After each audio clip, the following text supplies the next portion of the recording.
One of my favorite things is brunch. So here are a couple recipes and ideas for how to make your brunch fantastic.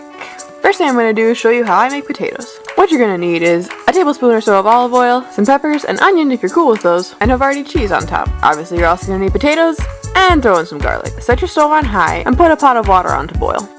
While that's happening, cut up your onion and your pepper. Once the water is boiling, throw in your potatoes. You don't want to let these get mushy. You just want to cook them enough so that when you go to fry them, they'll actually fry.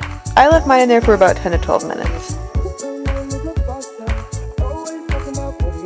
Next, just cut those into little squares and throw them in your pan with your olive oil. Turn your heat on to medium and let them cook on every side.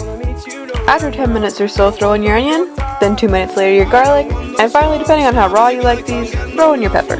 And finally, grate the Havarti on top. Comfort food.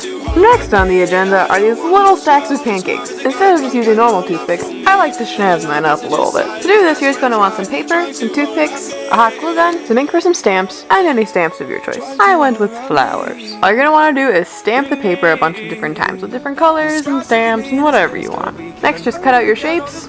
Next, put some hot glue on the top of your toothpick and just stick the paper on. Done!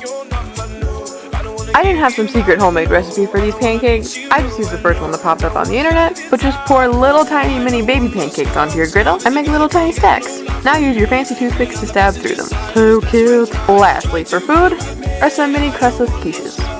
So set your oven to 350 degrees and then get your eggs. I find usually 1.5 egg per ramekin usually works best. Some cheese of your choice. I like sharp cheddar if you want this to be fattening, but delicious. Some cream, some milk, and lastly whatever vegetables you'd like. I went with broccoli and asparagus. So crack your eggs into a bowl, and I added about 2 tablespoons of heavy cream because this makes your quiches a lot lighter and fluffier. And in my opinion, delicious. I also added milk, but if you'd like to be healthier than me, good for you. Just use the milk. The more milk you have, the lighter your eggs will be. Whisk it all together till you have this, and then if you want, add some salt and pepper. Next, cut up your vegetables and throw those in the pot too, along with your cheese, and then take some ramekins of your choice. And since I used so much cream, I went with Pam instead of butter, but you can use whatever you want, and just spray your ramekins. Lastly, just pour the quiche in there and let those cook for about 25 minutes.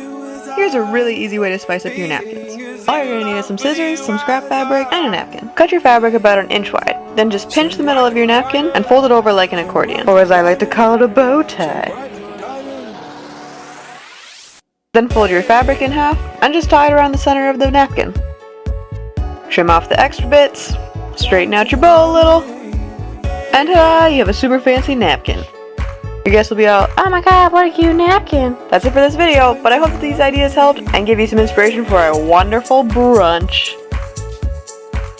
Enjoy your eating.